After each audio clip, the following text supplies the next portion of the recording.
నమస్తే. ఎందరో మహానుభావులు యూట్యూబ్ ఛానల్ స్వాగతం. అదేవిధంగా మన ఊరు మన ముచ్చోడు యూట్యూబ్ ఛానల్ కూడా సుస్వాగతం. ప్రస్తుతం అయితే మనం వచ్చేసి ఈరోజు అనుకోకుండా జరిగిన సంఘటనలు ఇవన్నీ. మరి వేపూరు అని మధ్యకి రావడం జరిగింది. అక్కడ నుంచి పక్కనే మేడిపూరు వెంకటే అంటే అందరికి తెలుసు, నాకైతే తెలియదు. ఈయన పేరున్నాను కానీ ప్రత్యక్షంగా ఇప్పుడు చూస్తూ ఉన్నాను. తర్వాత అక్కడ పొలమూరు వెళ్ళడం జరిగింది. మరి దొరికినప్పుడే దోచుకోవాలంటారు కనుక మహానుభావులను ఇప్పుడే కలవాలని అనుకున్నాము. మరి మాకు అనుకోని పర్యటన కనుక నాతో పాటు మరి తోటి కళాకారుడు, గాయకుడు, ఆధ్యాత్మిక వ్యక్తి మరి కేదిరెడ్డిపల్లి వాస్తవ్యులు, బాలారు మండల వాస్తవ్యులు, మరి అన్నగారికి పెద్ద మనిషి వారి చేతి గుండా మేము ఏం తీసుకురాలే కనుక 2 మామిడి పళ్ళాలను సమర్పించుకోవాలని కోరుకుంటున్నాము.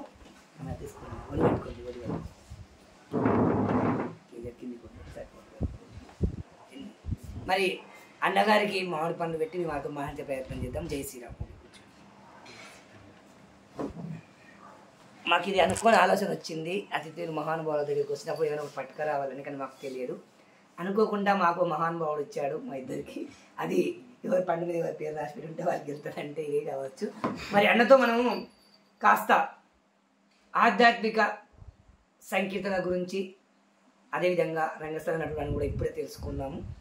అనేక అంశాలపై కూడా విశ్లేషణ చేసే ప్రయత్నం చేద్దాం. మరి అన్న జై శ్రీరామ్. మరి మేడిపూరు వెంకటయ్య అంటే మీరు వేరే ఛానల్ కూడా పడాలి చెప్పారు, చాలా పాటలు పెట్టారు. ఇప్పుడు సొంతంగా మీరు కూడా ఒక ఛానల్ పెట్టి అనిపిస్తున్నారు.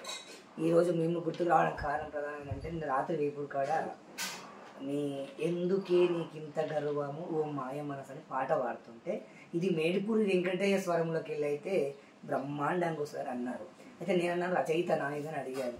రచయిత కాదు, కానీ ఆ పాట ఆయన ద్వారా ఒకసారిగా అన్నారు. ముందుగా మరి ఆ పాటతో ప్రారంభిద్దామా, లేక మీ గురించి మీ కొన్ని సమాచారం మాట్లాడుకుందాం? మీ చాయిస్. పాటతో ప్రారంభిద్దాం, పద్ధతితో ప్రారంభిద్దాము. ఓకే. ముందుగానే అన్నిటికంటే ముందు మేడిపూరి వెంకటయ్య వారు ముందుగా కొన్ని ప్రశ్నలు వేసి వారి జీవిత విషయాలు తెలుసుకునే ప్రయత్నం చేద్దాం. మీకు జన్మనిచ్చిన తల్లిదండ్రుల పేరు? మా అమ్మ పేరు అంబమ్మ. కల్వకోలు అంబమ్మ. కల్వకోలు. మా నాన్నగారి పేరు కల్వకోలు మల్లయ్య. ఎంతమంది సంతానం? నేను ఒక్కనే. నాకు సంవత్సరం ఉన్నప్పుడే మా నాన్నగారు చనిపోయారు. మీకు సంవత్సరం వయసు? నాకు 5 ఏళ్ళు. అసలు మా నాన్న మొక్క వయసు ఎలా ఉంటుందో తెలియదు, ఫోటో చూపిస్తేనే తెలుసు. నాకు ఫోటో ఉడకలేదు. అవునా? 45 ఏళ్ళ క్రితం ఫోటో ఉడకలేదు చూడడానికి. అమ్మగారు? అమ్మ ఉంది. మరి మొట్టమొదటి షాకింగ్ న్యూస్ ఏంటంటే, తండ్రి ముఖం ఎలా ఉంటుందో తెలియని పరిస్థితుల్లో మరి మన వెంకటన్న పుట్టి పెరిగిండు. ఎందుకంటే వచ్చుకోమే విషాదం అంటే ఇక్కడ అన్ని విషాదమైన వార్తలే. మరి ఇది ఒక బాధాకరమైన అంశము. సరే, మానవ సహజం జరుగుతూ ఉంటుంది. మరి చెప్పడానికి ఈజీ, కానీ అనుభవించే వారికి ఆ బాధ తెలుస్తుంది. సరే, ఇంక వ్యక్తిగత విషయాలకు ఇప్పుడే వెళ్ళను. ఒక పాటతో ప్రారంభించే ప్రయత్నం చేస్తాను, మధ్యలో మాట్లాడిద్దాం. మరి అన్న, మరి అమ్మ తండ్రి ముఖం ఎలాగో చూడలేదు, ఫోటో కూడా లేదంటున్నారు మీరు. చాలా చాలా చాలా ఇలాంటి పరిస్థితి నాకు తెలిసి ఈ ఇంటర్వ్యూ మొత్తం చూడండి మిత్రులారా. నేను ఇలాంటి మహానుభావులు మీకు పరిచయం చేయాలని ఉద్దేశంతోనే బయటికి వెళ్ళాను. మరి నా వీడియో చూడండి, కామెంట్ పెట్టండి. గ్రామాన ప్రతి కులంలో మహానుభావులు ఎందరో జన్మించారు. వారిని మన ధర్మంలో మనమే పరిచయం చేసుకోలేకపోతున్నాం.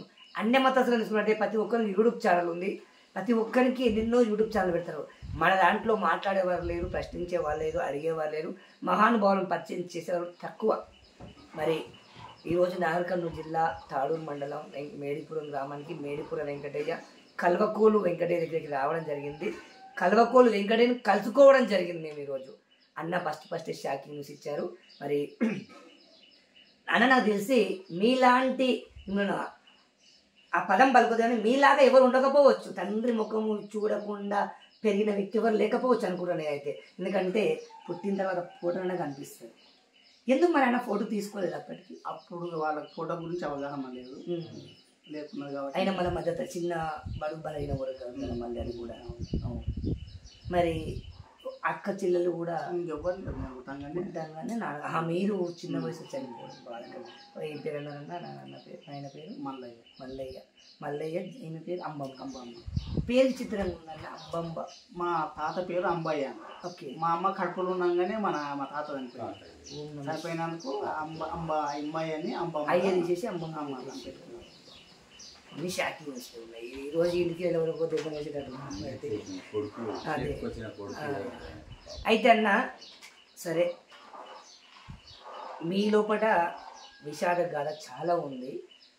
దాన్ని మధ్య తోడుతుంటా, ఎందుకంటే బాధను పంచుకుంటే తీరుతుంది అంటారు. మరి మేడిపూర్ వెంకటయ్య అంటే మాకు అందరికీ చక్కగా మంచిగా గాయకుడు అనుకున్నాం, కానీ ఇంత ఒక కాలకూట విషయాన్ని కడుపులో పెట్టుకున్నట్టుగా అనిపిస్తుంది. ఇంకా అసలు విషయం చెప్పలేదు, తర్వాత చెప్తాను. మరి ఈ విషాదకరమైన సందర్భం మీద కనుక ఈ ఒక విషాదకరమైన పాటతో ప్రారంభిద్దామన్నా. ఎందుకంటే పుట్టేటప్పుడు నేర్చుకుంటూనే పుడతాము కనుక అది అందరికీ సహజమైన విషాదము. మీరు మీకు నచ్చిన కీర్తన, బాధకరమైన పాట ఏదైనా, తత్వమైన సార్ ఏదైనా? సోలిపురం వెంకటదాసుల వారిది కృష్ణదాస్, సోలిపురం కృష్ణదాసుల వారిది ఎన్నాడు దయగలుగును. ఎన్నాడు దయగలుగునో నా తండ్రి మీకెన్నాడు కృపగలుగునో, ఎన్నాడు దయగలు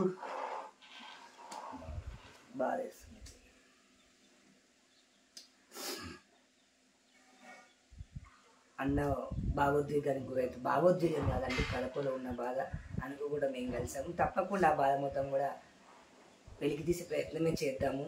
ఎందుకంటే ఏడుపును ఆపితే ఇంకా లోపల పెట్టుకున్న గోపాలరెడ్డి గారు, అది ఏడిస్తేనే బాధ తీరుతుంది, గుండెల మీద బాధ. అన్న పాట ప్రారంభించేసి ఇంకా మేము అనుకునే ప్రయత్నం చేయాలి, మీకు ఇబ్బంది అవుతుంది. పాడండి, మీరే పాడండి. ఎన్నాడు దయగలుగునో నా తండ్రి మీకెన్నాడు కృపగలుగునో,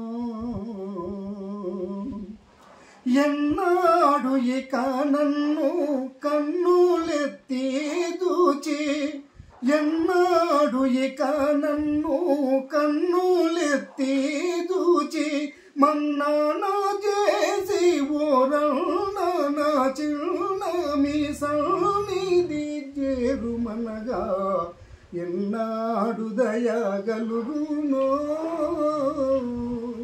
నా తండ్రి మీకెన్నాడు కృపగలుగునో. ఘోరమౌ సంసార వారాది దాటించి, ఘోరమౌ సంసార వారాది దాటించి, కూరి మీ మీద నౌరౌరమము జేరాయిటరాయని విలువగను, ఎన్నాడు దయగలుగునో నా తండ్రి మీకెన్నాడు కృపగలుగునో. ఈశా నరసింహాఖ్య దేశిక సోలిపురా, ఈశా నరసింహాఖ్య దేశిక సోలిపురా, వాస కేశవ శ్రీనివాస సువిలాస కృష్ణదాస హృదయోల్లాస, ఎన్నాడు దయగలుగునో నా తండ్రి మీకెన్నాడు కృపగలుగునో. ధన్యవాదాలన్న. ఈ పాటనే ఎంపిక చేసుకోవడానికి ప్రధాన కారణం అన్న, ఇక నాకున్న సమస్యలకు ఈ పాట దాల్చుకుంటే అంటే నీకు కొంచెం రిలాక్స్, అంటే ఈ కోపం అంతా ఆ విధంగా, అంటే ఈ బాధ మొత్తం ఆ విధంగా భగవంతుడితో పంచుకున్నట్టు అనిపిస్తుంది. ఓకే అన్న. మరి మేడిపూర్ వెంకటయ్య అంటే మొదట్లో మీకు మంచి పేరు తెచ్చిన, అంటే యూట్యూబ్లో చూసి మిమ్మల్ని అభినందించిన పాట ఏదన్నా? ఇప్పుడు చాలామంది అన్న మీ పాట బాగుంది, ఈ పాట మేము విన్నాము, నాకు నచ్చింది అన్న అది అని మిమ్మల్ని చాలా ఉన్నాయి. ఒక్కటి మొదటి ఫస్ట్ ప్లేస్లో ఏది ఉందండి? శివుడు ఉండే స్థలం ఏదమ్మా, రాత్రి పాటను గుర్తు చేశారు, పాడే ప్రయత్నం చేద్దామన్నా, చేయండి. నీళ్ళు అవుతారేమో చూసుకుంటా పడండి. ఓకే పర్లేదు.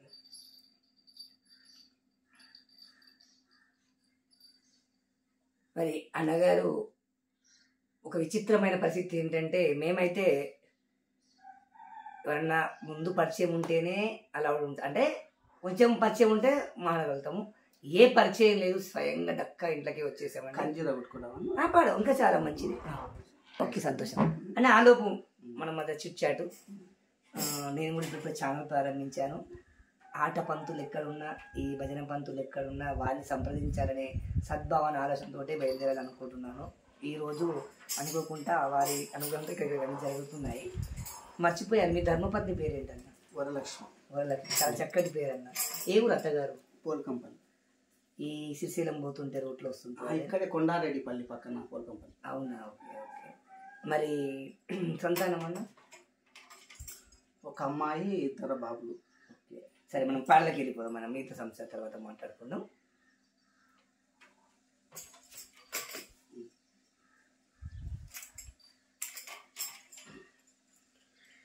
శివుడు ఉండే స్థలము ఏదమ్మా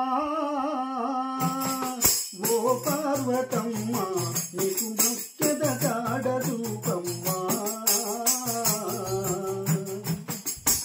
శివుడు ఉండే స్థలము ఏదమ్మా ఓ పార్వతమ్మ, నీకు మొక్కెద గాఢ రూపమ్మా. మొదట గణపతి ఆజ్ఞగై కొని పిదప బ్రహ్మద్వారమౌతున్నా. మొదట గణపతి ఆజ్ఞగై కొని పిదప బ్రహ్మద్వారమౌతున్న. పదిల ముగనది జలమునందున వెతికిరును వేసారి వెందుకి. శివుడు ఉండే స్థలము ఏదమ్మా ఓ పార్వతమ్మ, నీకు మొక్కెద గాఢ రూపమ్మా. ఓ పార్వతమ్మ, నీకు మొక్కెద గాఢ రూపమ్మా. బ్రహ్మద్వారము మొదలుకొని మణిపూర కంబనపురము చేరి. బ్రహ్మద్వారము మొదలుకొని మణిపూర కంబనపురము చేరి. దేహ పరిశ్రమలెన్ని చేసిన కాననైతిని పార్వతమ్మ. శివుడు ఉండే స్థలము ఏదమ్మా ఓ పార్వతమ్మ, నీకు మొక్కెద గాఢ రూపమ్మా. ఓ పార్వతమ్మ, నీకు మొక్కెద గాఢ రూపమ్మా. దేహమంతయు మంట మండియు భగ్గు భగ్గున అగ్నివాలలు. దేహమంతయు మంట మండియు భగ్గు భగ్గున అగ్నివాలలు. అతి బాధలు తాళలేక జ్ఞేయమందున నిలచింటిని. శివుడు ఉండే స్థలము ఏదమ్మా ఓ పార్వతమ్మ, నీకు మొక్కెద గాఢ రూపమ్మా. ఓ పార్వతమ్మ, నీకు మొక్కెద గాఢ రూపమ్మా. గురువు చెప్పిన గుర్తు వదలక పట్టిన మీ పాదములను.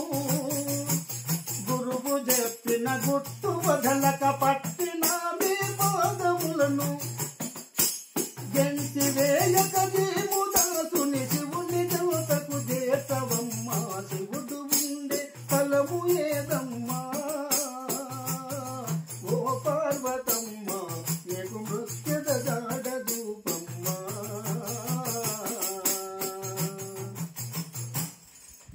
సిల్లుడన చాలా చక్కటి పాట వినిపించారు. ఎందుకంటే సరే అంటే హార్మోన్ వాయిద్యాలు లేకుండా పాడడం కొంచెం కష్టమే, అయినా మీరు దాన్ని పండించే ప్రయత్నం చేసి- కోరస్ ఎనక ఉంటే వెనకాల అది అందం ఉంటుంది, దానికి ఆనందం ఉంటుంది. మనం కూర తెచ్చుకోలేం కనుక ప్రయత్నం చేశారు, బాగుంది. ఆలో మీకు మళ్ళీ కొన్ని విషయాలు కూడా మాట్లాడుకునే ప్రయత్నం చేద్దామన్న అన్న. అయితే ఇప్పుడు అంశంలోకి మళ్ళీ వెళ్ళిపోదాం. మరి ఆధ్యాత్మ ప్రియులకు, కళాకారులకు, భగవంతుని నమ్మునే వానికి అడుగడుగున ఆటంకాలు, అడుగడుగున రాళ్ళ దెబ్బలు, చెప్పుల దెబ్బలు ఇవన్నీ ఉంటూ ఉంటాయి. ఎందుకంటే ఎవరైతే భగవంతుని ఎక్కువ నమ్ముతాడో వానికి అనుక్షణము సూదిపోటు మాటలు కుటుంబం నుంచి వస్తూ ఉంటాయి, బంధువుల నుంచి వస్తూ ఉంటాయి, మెయిన్ ప్రజల నుంచి వస్తాయి. ప్రజల నుంచి బంధువుల నుంచి వచ్చినా తట్టుకుంటాం. కానీ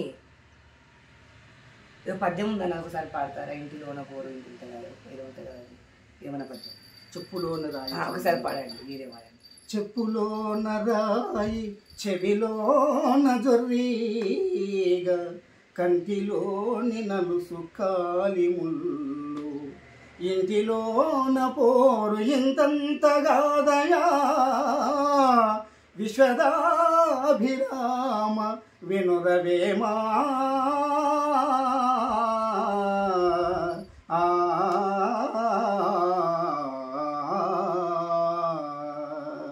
ఇది రండి, నేను చెప్పబోయే పద్యం కూడా ఇదే. వాస్తవానికి మన మహానుభావులు సంసార సాగరాన్ని మదించి అనుభవించి పద్యాల రూపంలో పాఠం రూపంలో మనకు అందించారు.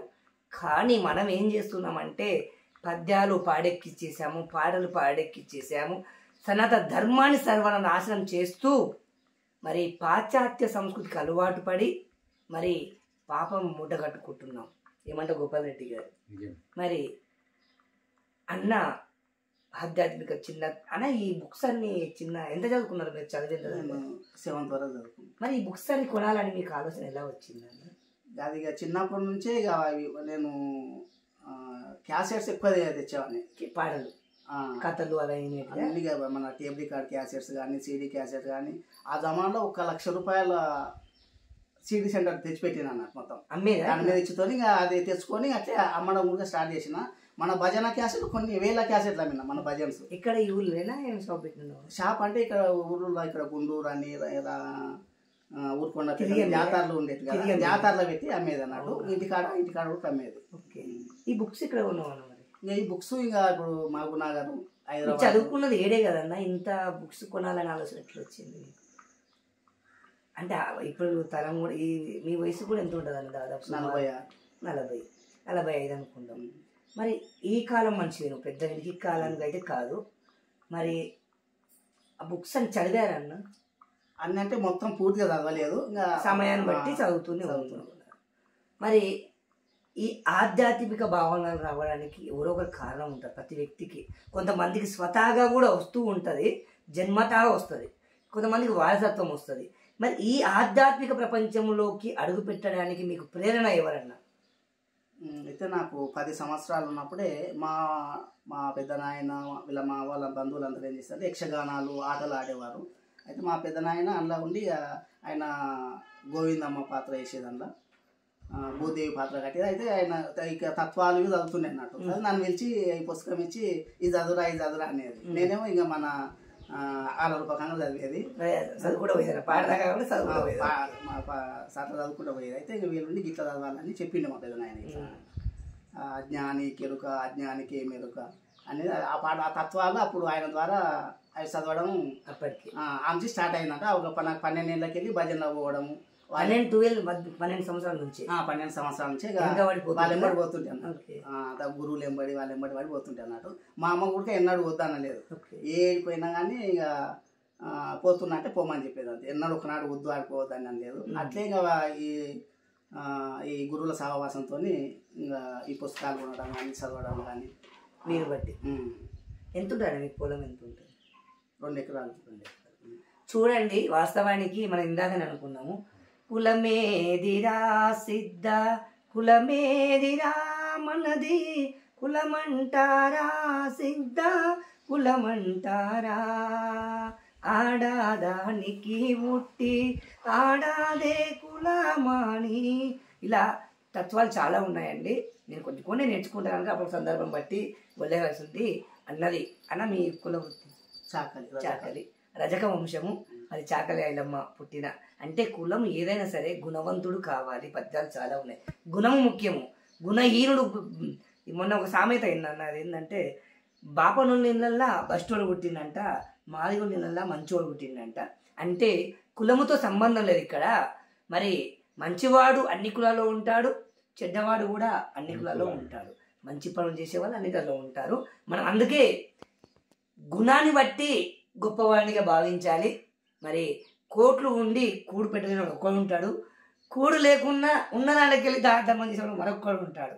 కనుక గుణము నా దృష్టిలో అయితే కులానికన్నా గుణానికి నేను గుణం గొప్పది అని ఎన్నో పద్యాలు కూడా ఉన్నాయి. మరి అన్న కూడా ఈ అంశంలోకి వెళ్దాం. మరి మొట్టమొదటిసారి యూట్యూబ్లో ఎంతోమందిని పరిచయం చేశాను, అంటే ఆట పంతులను చేశాను. ఒక యూట్యూబర్ను మరొక యూట్యూబర్ వచ్చి పరిచయం చేయడము, అంటే అతను యూట్యూబ్ రన్ చేస్తున్నాడు, నాకన్నా చక్కగా ఎడిటింగ్ చేస్తాడు. నా తన ఎడిటింగ్ ఉండదు, ఓన్లీ కంటెంట్ మాత్రమే ఉంటుంది. ఇలాంటి మహానుభావులను పరిచయం చేయాలనుకుంటున్నాను. అయితే తొలిసారి మరి నాగర్కర్నూలు జిల్లా అడుగు పెట్టాను. వెళ్ళాను కానీ తిమ్మాయిపేట మండలికి వెళ్ళాను. నేను తిమ్మాయిపేటకు వెళ్తాను. అయితే అన్నను మరిన్ని క్వశ్చన్లతోని ఉక్కిరి బిక్కిరి చేయలేదు. ఎందుకంటే మన హిందువులలో ఏంటంటే మాట్లాడే తత్వం తక్కువ ఉంది, ప్రశ్నించే తత్వం తక్కువ ఉంది. ఎవరైనా ప్రశ్నిస్తే కూడా సమాధానం చెప్పే తత్వం కూడా తక్కువ ఉంది. ఇప్పుడు చైతన్యవంతులు అవుతున్నారు. అన్న కూడా కొన్ని ప్రశ్నలతోటి ఉక్కిరి బిక్కిరి చేయలేదు. ఎందుకంటే అన్న ఆల్రెడీ ఎడ్యుకేషన్ పర్సన్ కాదు కానీ జ్ఞాని. మరి జ్ఞానుల నుంచి మరి మామిడి పండ్ల రసాన్ని పండుని పిండాలని నాకు కూడా ఉంది. అన్న మరి ఎన్ని ఆధ్యాత్మికతలు చదివావు, భజనలో కూడా ఎంట్రీ అయ్యావు. షాకింగ్ న్యూస్ క్వశ్చన్ మీకు అడగాలనుకుంటున్నా. సంతానం ఎంతమంది అన్నాను? 3, ఒక అమ్మాయి 2 అబ్బాయిలు. ఓకే. ఏం చేస్తున్నారు ఇప్పుడు వాళ్ళు? అమ్మాయి పెళ్ళి అయిపోయిందా? అమ్మాయి లవ్ మ్యారేజ్ చేసుకెళ్ళిపోయింది, వేసుకుని వెళ్ళిపోయింది. అదో షాక్ నాకు. ఓకే. ఇంకా వాళ్ళు ఏమనలేదు. Okay, right. ఇదంతా వదిలేసిన. ఓకే, సంతోషం. 2 బాధాకరం, సంతోషం. ఓకే. 2 బాబులు.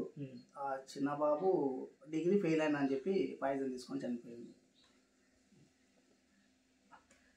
ఇప్పుడు ఉన్న ఒక బాబు ఇక మనం ఒకసారి చూద్దాం, అందుక చూద్దాం కెమెరా కదుగుతుందా. వాళ్ళ బాబు అండి, ఇక చూడవచ్చు మనం. ఫోటోలో ఉన్నది వచ్చేది మేము చూసాము.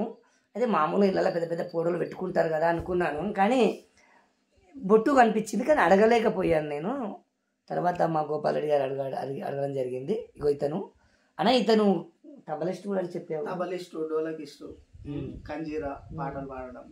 మనం చూస్తున్నాం ఫోటోలో కనిపించేది. మేడిపూర్ వెంకటేష్ జీవితం మొత్తం కూడా అస్తవ్యస్తంగా మనం ఊహించుకున్నంత లేదు, కానీ ఇలాంటి కష్టాలు తట్టుకొని కూడా హైందవ ధర్మంలో కొనసాగుతున్నాడు. ఇప్పుడే అసలు కథ మొదలవుతుంది. అన్న పుట్టగానే తండ్రి చనిపోయాడు. వాస్తవానికి చాలామంది కొన్ని విషయాలు చెప్పడము, ఇంటర్వ్యూ చేస్తుంటే కొన్ని నిజాలు పచ్చినితలు కూడా చెప్పవలసి వస్తుంది, కానీ చాలామంది చెప్పరు. నేను చూశాను. మీరు దాయకుండా అమ్మాయి వేరే లవ్ మ్యారేజ్ చేసుకుందని చెప్పడం జరిగింది. అదొక బాధాకరం. విషాదం అని చెప్పలేము కానీ బాధాకరం. మీ కుమారుడు చూస్తే చాలా చక్కగా అన్నీ వాయిస్తూ ఈ మధ్యకాలం 11 నెలలు అయిందని చనిపోయింది. 11 నెలలు అయిందండి. మరి ఇన్ని సమస్యల మధ్య మనం ఇంకొక పద్యం వాడని పద్యం నాకు మధ్య రాలేదు. అదే చెప్పులోని రాయి చెవిలో ఉన్న జొర్రీగా ఇంటిలో అని ఉన్న పద్యము. మరి ఇన్ని కష్టాలు నీకు మొదలైనవి కదా, మరి ఇంట్లో మీ శ్రీమతి వరలక్ష్మి గారు, మీ అమ్మగారు ఉన్నారు, మీ బంధువులు ఉన్నారు. ఏందిరా నువ్వు చిన్నప్పటి నుంచి దేవుళ్ళని మొక్కుతున్నావు, పాటలు పాడుతున్నావు, నీకేం చక్క ఉంది, ఏం సింగారం ఉంది అని నీ మీద ప్రెజర్ లేదా అన్న? ఉన్నది. దీన్ని ఎలా మనం కంట్రోల్ చేయగలుగుతున్నావు? ఇప్పుడు మనకు వచ్చిన చాలా చిన్న కష్టాలు ఇవి. ఎట్లయితే అన్న చాలా ఇప్పుడు నేను కూడా ఇప్పుడు నీ మీద రాయడానికి ప్రయత్నం చేస్తా ఒక యాంకర్గా. నేను మనం ఈ భక్తి సంబంధంలో తిరుగుతున్నాం కాబట్టి, ఈ గురు సాంప్రదాయంలో తిరుగుతున్నాం కాబట్టి ఆ సాగు పుట్టుకలు అనేది సహజం అనేది నాకు అర్థమైంది. ఎప్పుడుకున్నా పోయేది. కాకపోతే ఏంటంటే ఇక బాధ ఉంటుంది, విపరీతమైన బాధ ఉంటుంది. కాకపోతే ఆ బాధను తట్టుకున్నాం అంతే. ఇప్పుడు ప్రజలు బయట సూటిపోటి మాటలు అంటారు మన భజన పరులే అన్నారు, తోటి కళాకారులే. ఇప్పుడు వస్తారు, వచ్చినప్పుడు ఏమైంది అన్నప్పుడు చెప్పాలి కదా. సమాధానం చెప్తే ఎంత కఠినాత్ముడా వెంకటయ్య, ముద్దుగా చెప్తున్నాడు, ఎట్లా చెప్తున్నాడు అంటే అడిగినప్పుడు చెప్పాలి. చెప్పకపోతే ఎట్లా తెలుస్తుంది? అట్లా కూడా అన్నా కూడా ఇంక ఇవ్వరు. అంతలా వాళ్ళు 10 మంది 10 రకాలు అనుకుంటారు. చూడండి, మన ఇంటర్వ్యూలలో నిక్కచ్చిగా నిర్భయంగా పచ్చి నిజాలు మాట్లాడుతున్న వ్యక్తి వెంకటయ్య గారు. అందుకే నేను కూడా క్వశ్చన్ అడుగుతున్నాను. మరి మన వరలక్ష్మి గారు మీ ధర్మపత్ని. ఇంకోటి, మీకు అన్య మతస్థులు ఎవరు ఇన్ని కష్టాలు మొదలైనాయి కదా మతం మారని ఎవరు మీ వద్దకు రాలేదన్న? ఏం జరగలేదు అలాంటిది? మరి ఇంట్లో వరలక్ష్మి గారు ఏం సింగారం ఉంది, ఇంత భక్తి ఉన్నవని ఆమె ఒత్తిడి ఏం లేదా? అన్నారు ఎవరేమన్నా మనకి ఏం జరిగినా భగవంతుడే దిక్కు. మన భగవంతుడు నమ్ముకున్నా మనం వేరేం చేస్తలేము కదా. తప్పు మనం అది చేయలేదు. ఆ భగవంతుడు మనకి ఏది రాసిందో అది జరుగుతుంది. దాన్ని ఎవరు తప్పించలేదు, అనుభవించాలి అంతే. అది ఆ పూర్వజన్మ ఏమేమి అంటే ఇవన్నీ అనుభవించక తప్పదంటావు అన్న. పూర్వజన్మ అనాలా, దీన్ని ఏమనాలి మరి మీరు చెప్పండి మీ అనుభవం కాదు. అనుభవించక తప్పదంటున్నావు. చాలా మంది మన మేధావులు ఏమన్నారు అంటే పూర్వజన్మలు చేసినవన్నీ మళ్ళీ మనం అనుభవించాలి అని చెప్తూ ఉంటారు. మరి దానికి మనం ఏ విధంగా తీసుకోవాలంటారు? ఇప్పుడు గీతా సారాంశం చెప్తుంది కదా, ఏది జరగాలనో అదే జరుగుతుంది, ఏది జరగబోతుందో అదే జరగబోతుందని. జరిగేదంతా మంచి మనం చదువుతున్నాం కదా, మనం చదివి కూడా మనం దాన్ని అర్థం చేసుకోకపోతే ఇప్పుడు భగవంతుడు అంటే ఎట్లయితుంది, మనకేది జరగాలో జరుగుతుంది, అనుభవించాలి అంతేగాని ఇక ఇట్లా చేసింది కదా అని చెప్పి అనుకుంటే ఎట్లయితుంది. ఇప్పుడు ఇంత జరిగినందుకు గోపాల్ రెడ్డి గారు మనం ఉదయం తావుడుకు బానిస అవ్వడము అలాంటిది. మరి ఇంత బాధలో మీరు మరి మద్యపానానికి ఇట్లా దగ్గర అవ్వడం అలాంటి ప్రయత్నం ఏమైనా చేశారు? ఎందుకు చాలా అట్లా అన్ని సపరేట్గా ఏం కాలే. అట్లా ఇట్లా ఇట్లా ఒకటి మీద ఒకటి వస్తున్నాయి కదా, ఇన్ని కష్టాలు ఒకటి తప్ప ఒకటి బాధలు వస్తున్నాయి కదా అని దాని మీద అనేది అట్లా ఏం రాలేదు. కాకపోతే సిద్ధంగానే పూజ గదిలో పోయి స్వామిని భగవంతునే ఏంది ఇట్లా చేస్తున్నాం పెట్టుకొని నా పాట రూపకంగానే నా బాధని వ్యక్తపరచుకుంటాం. స్వామి వారికి ఎవరికి ఏం చెప్పుకోను, ఎవరు చెప్పుకున్నా లాభం లేదా భగవంతునికి ఇక మొర పెట్టుకుంటాం. ఏడ భజన వాడిన కానీ ఇట్లా ఇక దుఃఖం వస్తుంటది అన్నట్టు. ఇక పాట మధ్యనే అయిపోతుంది. ఇక చాలా త్వర అందుకని పాట ఉడక చెప్పడం కూడా తక్కువ అయింది, చెప్తలేదు బయటికి బాధ బయటికి. నిన్న వేపులు కూడా రాలేదన్న, మీరు మీ గురించి అందరూ అడిగారు. మరి మేడిపురం వెంకటయ్య అంటేనే ఒక పెద్దగా గొప్ప కాకపోయినా మీ శక్తి కొలది మీకు ఇచ్చిన కంఠంతో మీకు ఇచ్చిన దేవుడు ఇచ్చిన వసతులతోటి ముందుకు వెళ్తూ ఉన్నారు. ఇప్పుడు ఛానల్ కూడా పెట్టారు, 2000 మంది 2200 మంది ఉన్నారు సబ్స్క్రైబ్. మరి యూట్యూబ్ ఛానల్ సబ్స్క్రైబ్ అది మానిటైజేషన్ అయిందా అన్న? అయిందా? ఓకే, సంతోషం. మరి ఇంకా మీరు ఆర్థిక పరంగా యువతకు ఇన్ని కష్టాలలోకి వెళ్ళి బయటకు వచ్చిన మీరు, బయటకు వచ్చిరని చెప్పలేను, బయటకు రాలని చెప్పారు. ఒకటి ఏమంటారు అంటే జరిగేది మన మంచి కోసమే, జరిగింది మన కోసమే, జరగబోయేది కూడా మన మంచి కోసం. ఒకటి మల్లికార్జున నాటలో ఒకటి సెంటెన్స్ ఉంది, ఏముందంటే వంతుకొచ్చిన కర్మ వశము తప్పకపోదు రాజావేగా కానున్న కార్యంబు కాక మానదు సుమ్మి. ఇది మల్లికార్జునుడు కనకంగరాజు మధ్యలో వాదం. ఇది మీరు అనడానికి ఇది సెంటెన్స్ సరిపోతుంది అన్న. మరొక పాట, నిన్ను బాధ పెట్టినట్టు అనిపిస్తుంది నాకు. సరే తప్పదు, నేను కూడా ఊహించలేదు ఇవన్నీ జరుగుతాయని. ఎందుకే నీకింత గర్వము ఓ మాయ మనసు. ఇది కూడా నాకు చాలా ఇష్టమైన పాట. ఈ తత్వాలు కూడా నాకెందుకు ఒళ్ళు జలధరిస్తూ ఉంటుంది. నేను కీర్తనల కన్నా ఎందుకన్నా కీర్తనల కన్నా నాకు తత్వాలు అంటే చాలా ఇష్టం. ఎందుకు అట్లా అంటావు? నాకంటే కొంతమందికి తత్వాలు ఎక్కువ ఇష్టం ఉంటుంది. కీర్తనలోనేమో కీర్తించడం భగవంతుని, ఓకే, తత్వాలనేమో మొత్తం మన జీవితాన్ని అందులో గోలించి ఉంటుంది. కాబట్టి తత్వాలకు ఎక్కువ ప్రాధాన్యత ఇస్తారు.